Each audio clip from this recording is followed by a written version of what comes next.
Welcome to our March virtual coffee break. Today we are speaking on mindless eating. It's easy to open a bag of snacks and realize a moment later that maybe we've eaten more than we thought. So today I'm pleased to welcome Karla Arrigoni, a registered dietitian with Marshfield Clinic Health System. Karla, welcome. Thanks for that introduction. My name is Karla Arrigoni. Thanks so much for joining us today for the virtual coffee break. I'm a registered dietitian at the Marshfield Medical Center-Rice Lake. I have been here for 24 years, and in my current position as an outpatient dietitian, I work with patients who have, clients who have diabetes, concerns with health, food allergies, weight loss, and even those with bariatric surgery. So see a variety of people. And today, however, we are going to spend a little time on a kind of a different topic. A lot of times people think when they're talking to a dietitian that we're just going to talk about foods to eat and not to eat.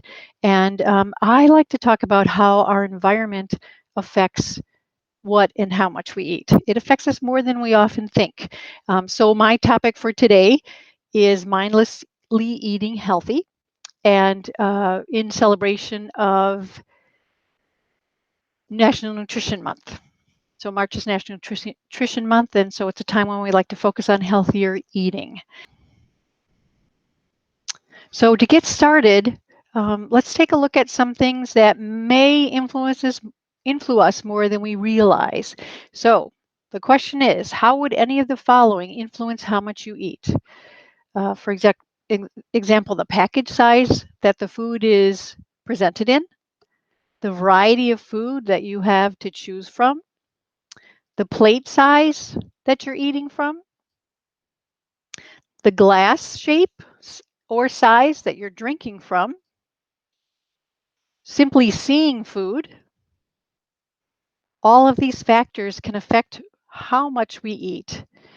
What we'll see today is that many external cues affect us influence our eating more than internal cues, such as hunger. So today in our brief talk, we're going to define mindless eating. We're going to list some examples of mindless eating. And then we're going to talk about some ways to use what we know about mindless eating to make some changes in our environment to help us to eat healthier. So mindless eating, simple definition, the food we eat without being aware that we ate it. And many of us don't realize that this is having an impact on how much we eat. I have an example here with Charlie Brown. So Charlie Brown comes up to Snoopy and says, "Look what I got for you for Christmas, a bowl full of chocolate chip cookies." Snoopy says, "Wow." As Charlie Brown is leaving, he says, "I hope you don't just eat them all at once." Chewing those cookies, Snoopy says, "What did he say?" So if we look at this scenario, we don't know if Snoopy was hungry before he got the cookies or not, whether he was even thinking about food. He maybe looks like he was a little bit bored. We don't know if, if just seeing the food affected his eating, it would appear that the volume of cookies he was presented with affected how much he ate. And certainly the distance he had to travel to get those cookies potentially was a factor as well. So this is a great example of mindless eating. What I want to do is share some information from a book called Mindless Eating, and I have the reference at the end of my slides, and talk about some of the studies that were done, discussed in the book, and how then they might relate to us. So the first study I call the tomato soup study, and 4 people were seated at a table with a bowl of soup. It was about an 18-ounce bowl of soup, so a pretty good sized bowl of soup. 2 people actually had bowls that filled from the bottom. So they were getting more soup without realizing it, and everyone in the group had about 20 minutes to eat. And so what was found was that those with the bottomless bowls ate about 15 ounces of soup. Those with the bowls that didn't keep filling slowly from the bottom ate about 9 ounces of soup. And what's probably most interesting about this is that even though those with the bottomless bowl ate about 73% more soup, they rated themselves at the same level of fullness or satisfaction as those that had the only 9 ounces of soup. In fact, some of the diners actually ate up to a quart of soup. And again, didn't feel necessarily over full, but just rated the soup as very filling. So all the diners thought they'd eaten about 127 calories. So that's kind of another interesting fact. In fact, everyone ate more than that. Those with the 9-ounce bowl ate about 155 calories, and those with the bottomless bowls, again, ate on average 268 calories. Looking at another study with M&Ms, we know that all M&Ms taste the same but come in different colors. So in this study, subjects were offered a different variety of colors. So some just got 7 different colors, and another group got 10 different colors. And they watched a movie, and after the movie, then they rated how many they ate. And they found that those that had 10 colors ate 43 more M&Ms. So again, 99 versus 56 M&Ms. So they felt like they had more variety with the 10 colors and tended to eat more M&Ms. Looking at, again, a little bit more about the volume that were offered and actually visually seeing that volume. I call this the popcorn study. And so what happened is people went to a movie and they were given some popcorn. It was free popcorn and a soda. They either got a large or a medium. Sometimes it was fresh and tasty. Sometimes it was old, up to 5 days old. And they rated then how much the subjects ate. And what was found is that when they had the large bucket, whether it was fresh and tasty, 5 days old and a little stale, they dipped in that bucket and ate about 53% more with the large bucket, which was about 21 dips in the popcorn bucket, an average of about 173 calories. So again, we see that volume in front of these folks likely affected them more than their hunger. Just as an interesting aside, there is one group of people that often don't eat more when they're presented with more food. And according to studies, it's women on a date. So they tend to eat the same volume whether or not they have a larger amount presented to them. Another study that was done, I call the pasta package size study. And so they went into homes and told families that they were testing a new pasta. So they were given either a medium-sized package of pasta and sauce or a large-size package of pasta and sauce, and they were told to cook the whole volume. And so what they found was that those that had cooked the larger amount tended to eat more, about 23% more.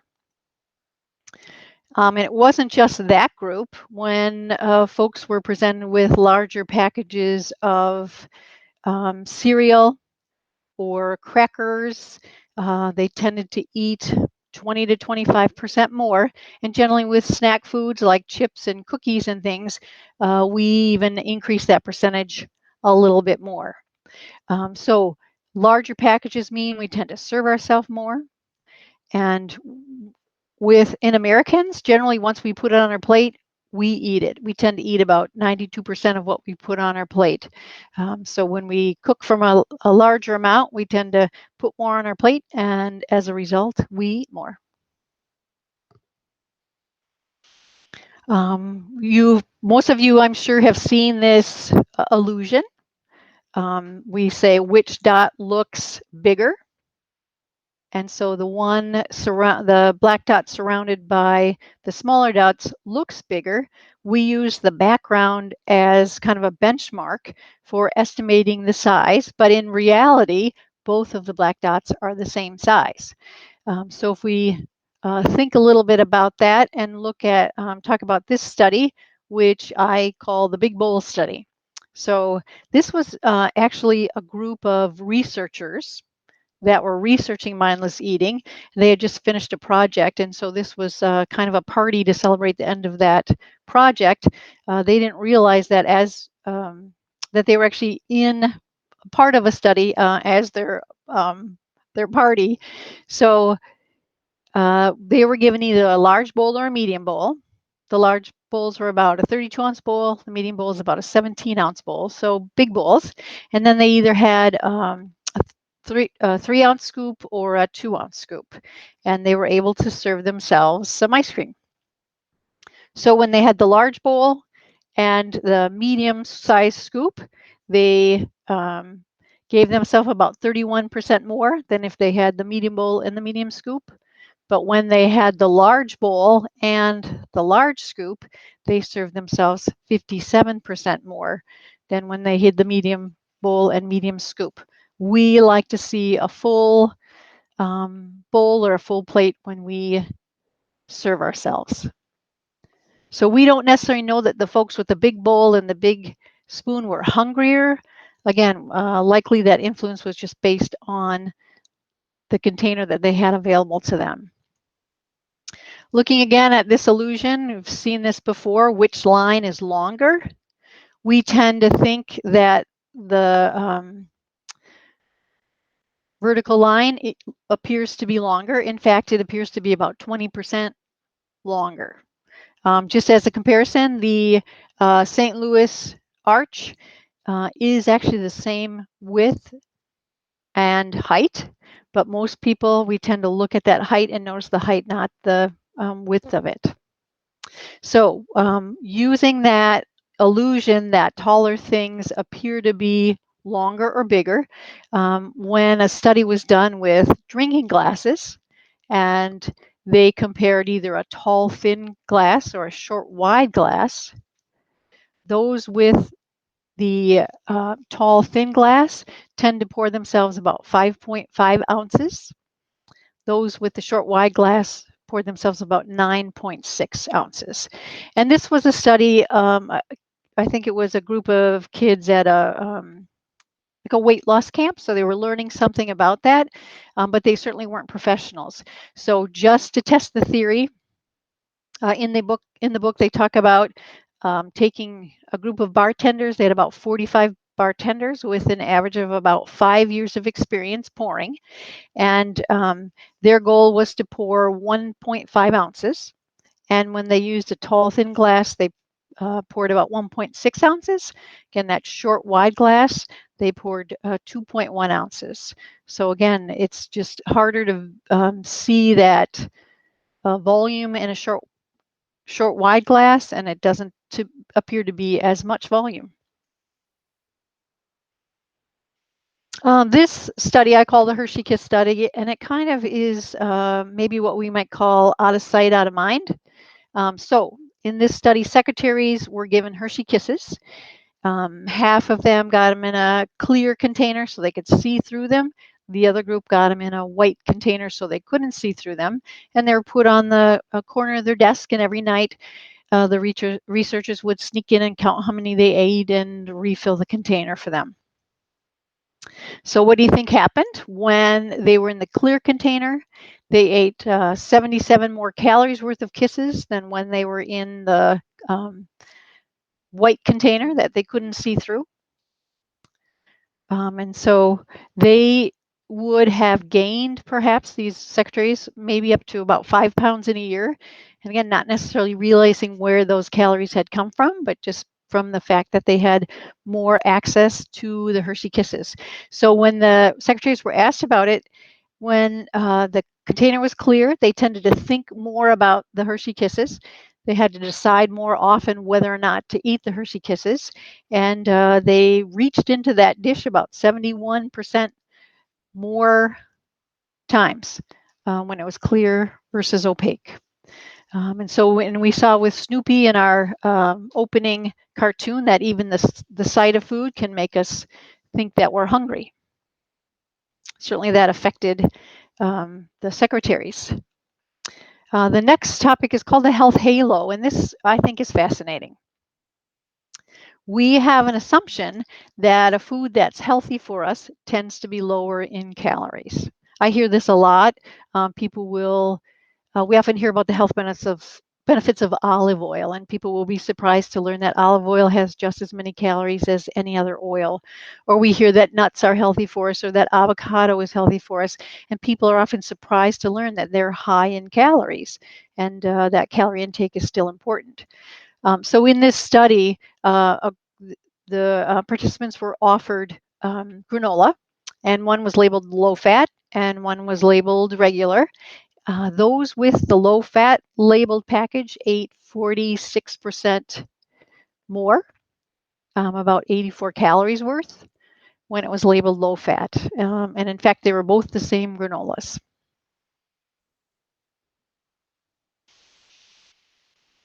So we have this, so we've seen lots of different instances where, again, how the food is presented, this serving size that's offered to us, the container that we're serving it from, the variety of it, really even sometimes not even a variety of flavors, but just a variety of colors, the proximity to us, how all of those things can affect our eating. And that's kind of what we look at when we're thinking about the mindless margin. So we have this mindless margin. It's kind of a zone, I guess is what the author of the book calls it, where we can overeat a little bit or undereat a little bit and not really notice it. So if a person is on like a 2,000 calorie diet, and they cut down to 1,500 calories a day, that's going to be significant change. And they're probably going to notice that in how full they feel. Or if they increase to 2,500 calories, they're going to notice that that's probably a lot more volume, and they'll feel that throughout the day. So a difference of, say, 25% of my calories can really, I can really notice that in my eating. But the mindless margin is more like a difference of, say, 100 to 200 calories. Again, eating a little bit more here, a little less there, not really noticing that. But if that mindless margin, again, because we're using bigger packages or we're perceiving a bigger variety, causes to overeat 100 or 200 calories a day, and we may gain, kind of that people will say, oh, I gained, 2 pounds every year for the past 10 years. Where did this weight come from? We could sort of experience that little creep in weight. So if we can turn that around, look at these factors and how we can change our environment to avoid this mindless margin, we can actually consume fewer calories without really missing them. The author of the book says the best diet to be on is the one you don't know you're on. So I've kind of put some of those things into some strategies to mindlessly eat healthier. So if we look at meal times and taken some of the things that we've looked at in the study, using smaller dishes, we saw how it made a difference with the ice cream and how much was served. We saw how it made a difference with those that were served the popcorn in the medium versus the large. And so that can certainly affect how much we're eating. Our proximity to food, so plating foods in the kitchen instead of bringing those serving bowls to the table, can help us to eat a little bit less. Oftentimes people tend to be lazy, so we don't go back for seconds. Plan for more than one vegetable at a meal. We tend to eat more if we have more variety. So if I have more than one vegetable, then that's going to take up a greater portion of the plate. Generally, that vegetable is going to be the lowest calorie part of my plate. And we're also recommending more vegetables when it comes to heart health and cancer prevention. So it's a good thing to get more of in our, most of us don't consume enough, so it's a good thing to plan for more of. Drink from a tall, thin glass, especially if we're having beverages that are high in calories.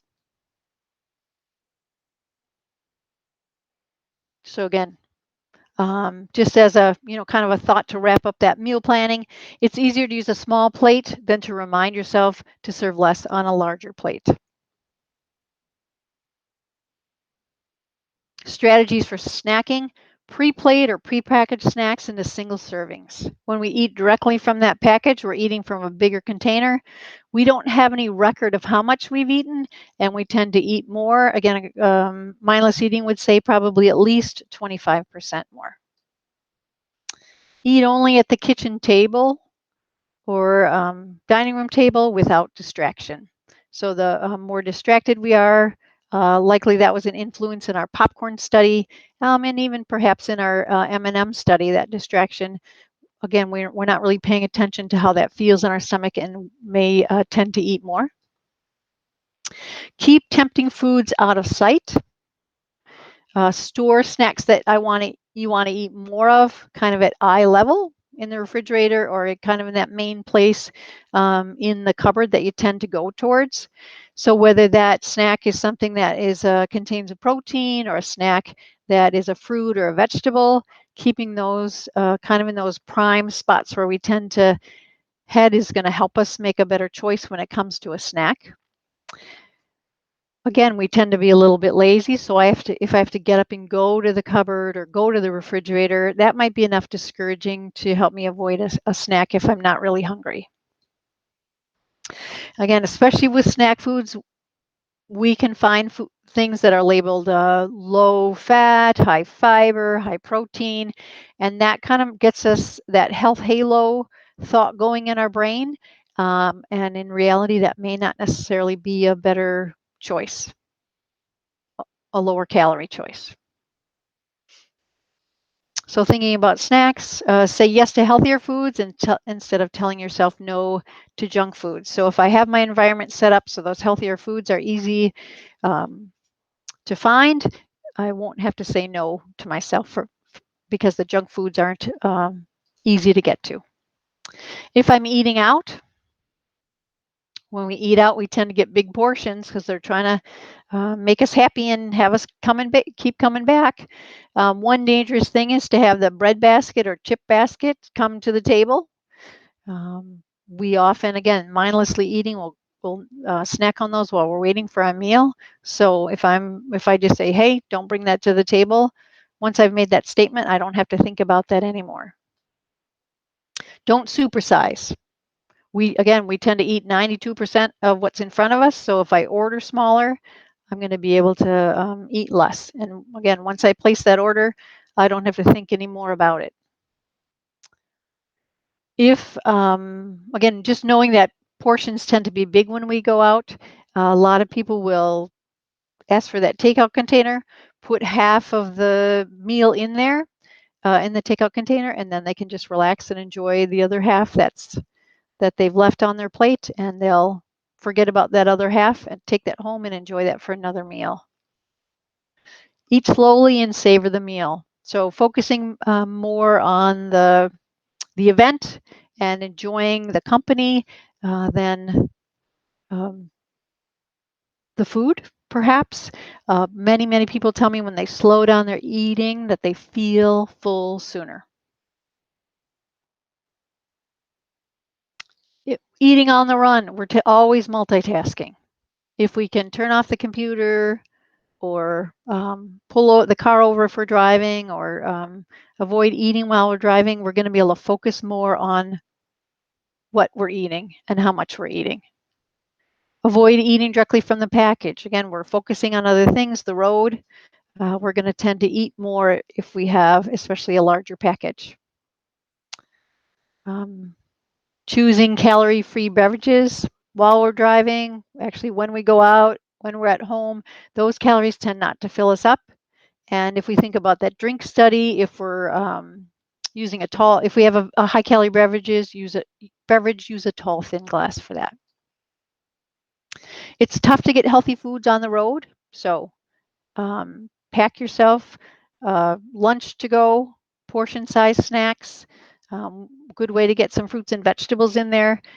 You're going to end up with a much better meal for the trip. So if more variety means eating more, keep portion-controlled nuts and variety of fruits and vegetables handy for eating on the run. thought for that. So I wanted to share the resource for this book. So Mindless Eating by Brian Wansink. He's out of Cornell University. He also has a couple of websites, mindlesseating.org, food psychology, cornell.edu. And so my final thought, again, just as Nutrition Month and every month, that we just take a look at our environment, think about how that might be influencing our eating, and take a moment to think about your goals. If you're wanting to eat less of certain snack foods, get them in smaller packages, store them in places that are harder to get at.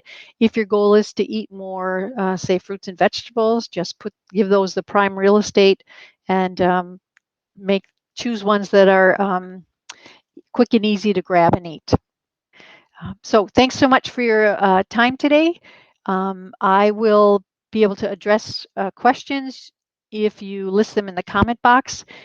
They'll be sent to me and I'll respond to them as soon as possible. Thank you.